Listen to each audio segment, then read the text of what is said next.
SIT रोशनी है एक का नाम और एक का नाम पूजा, रोशनी एंड पूजा जो महिला SIT वो मेरे को गंदे इशारे करके बोली और मेरे को जान से मारने की धमकी दी है और गाली देकर बोली और किन्नर की वजह से मेरे साथ भेदभाव किया गया यहाँ थाने में जफरपुर कला थाना। मजाक उड़ाया गया है इसलिए मैंने एप्लीकेशन दी है कि भाई मुझे न्याय मिलना चाहिए। 100 नंबर पे फोन करो, मेरा आईओ नहीं आ रहा है। रिसीविंग दे दी क्या? मैंने वो नहीं दी है, बोले SHO साहब आएंगे, बाहर जा रहे हैं वो आएंगे तब आपको रिसीव्ड नंबर देंगे, वो आपकी एप्लीकेशन लेंगे। यहाँ पे आओ, मेरी रक्षा करो, आईओ साहब मिल नहीं रहे। ये तो जो अनपढ़ किन्नर है उनके साथ तो पता नहीं क्या करते होंगे। मैं तो पढ़ी लिखी हूँ, पोस्ट ग्रेजुएट BEd और अपने लोग की स्टूडेंट हूँ। जब मेरे साथ ऐसा मिसबिहेव करे तो अनपढ़ों के साथ बहुत बुरा करते होंगे। भारत एक पिछड़ा हुआ देश में काउंट हो चुका है और हम तो ये मानते ही थे भारत एक पिछड़ा हुआ देश है, लेकिन विकासशील श्रेणी से भी नीचे आ गया। अब ये वर्ल्ड की रिपोर्ट है, इस पर क्या कहेंगे? आज डिफरेंसेस हैं, इस वजह से भारत पिछड़ा है क्या? देखो, भारत हर फील्ड में जाति के आधार पे भेदभाव होता है भारत में, लिंग के आधार पे। मैं किन्नर हूँ तो इस वजह से मैं एक मैटर में यहाँ आई थी और मेरे साथ पुलिस वाली मिसबिहेव करने लगी, मुझे जान से मारने की धमकी दी है, गंदी गालियाँ देकर बोली। उन्होंने अपना नाम नहीं बताया, उनके नेम प्लेट नहीं थी उनकी वर्दी पे।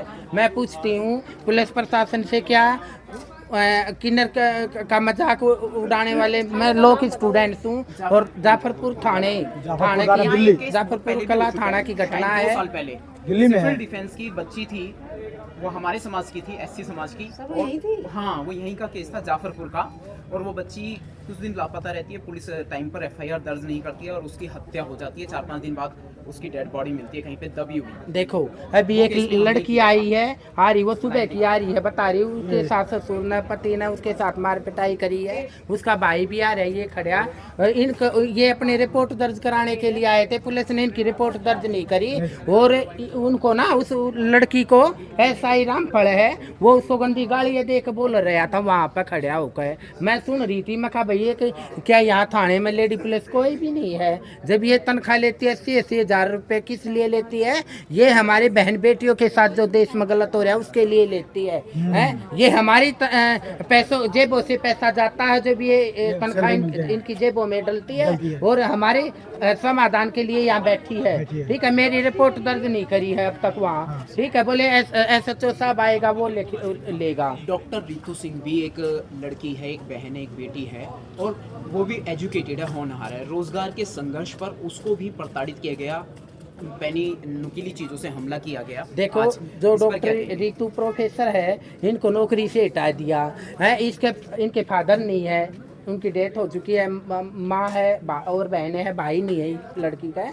और ये कितना संघर्ष करी है, एक नौकरी जाने के बाद भी PhD करी है, गरीब परिवार से होते हुए PhD तक पहुंची, जॉब लगी और फिर इसको घर बैठा दिया।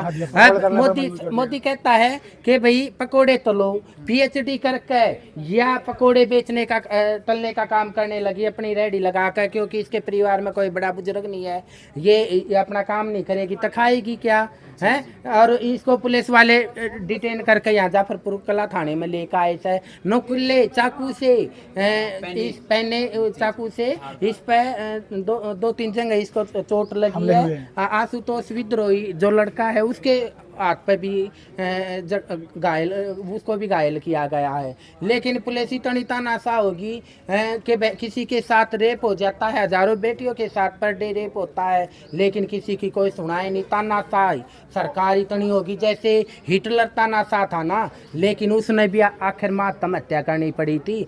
ठीक है, अरे बेटियों के साथ पर डे 1 घंटे में 4 रेप होने लगे हैं। ना तो आज किसान सुरक्षित देश में, ना कोई सेना का जवान सुरक्षित। और अभी एक घटना घटी अंबाला कैंट में, एक स्टूडेंट ने सुसाइड कर लिया। मैं तो आपके चैनल के माध्यम से सभी देशवासी स्टूडेंट को एक एडवाइस दूंगी, बेटा नौकरी मिलो चाहे ना मिलो, लेकिन रोजगार की और बतेरे साधन है, कोई हाथ का काम कर लो।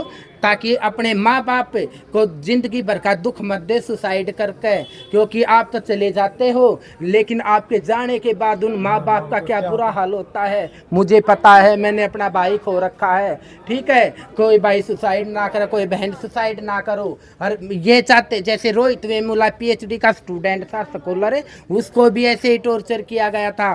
पायल तड़वी बहन को भी ऐसे ही टॉर्चर किया गया था। अभी हेमलता बेरवा टीचर राजस्थान 12 डिस्ट्रिक्ट की है, उनको सस्पेंड कर दिया गया।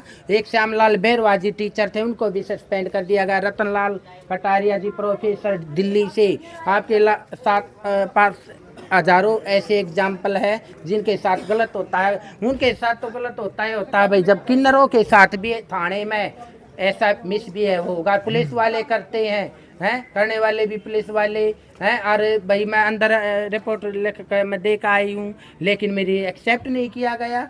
बोले SHO साहब आएंगे, वो पता नहीं किस टाइम आएंगे कि नहीं आएगा, मुझे यहीं बैठना पड़ेगा। मैं पढ़ी लिखी हूँ, लॉ की स्टूडेंट हूँ, अपने हक अधिकार के लिए मैं अपना लेकर जाऊँगी, ठीक है। और बेटा एक आप सर आपके चैनल के माध्यम से एक बात और कहती हूँ, अग्निवीर जो योजना लगी थी, सरकार ने पॉलिसी बनाई, उसमें देश के 60 या 65 स्टूडेंट्स ने आत्महत्या करी थी। देखो ऐसा नहीं कदम उठाना चाहिए। अपने माँ बाप, आपके भाई बहन बेटियों की तरफ भी देखो कि भाई आपके जाने के बाद उनका बुरा असर होगा, वो तो जिंदे जी मर जाएंगे। जब एक जवान बेटे की अर्थी उसके बूढ़े माँ बाप के कंधों पर जाती है ना, माँ बाप तो उसी दिन मर जाता है। ऐसा कदम मत उठाओ, ठीक है। जय भीम, नमो बुद्धाय।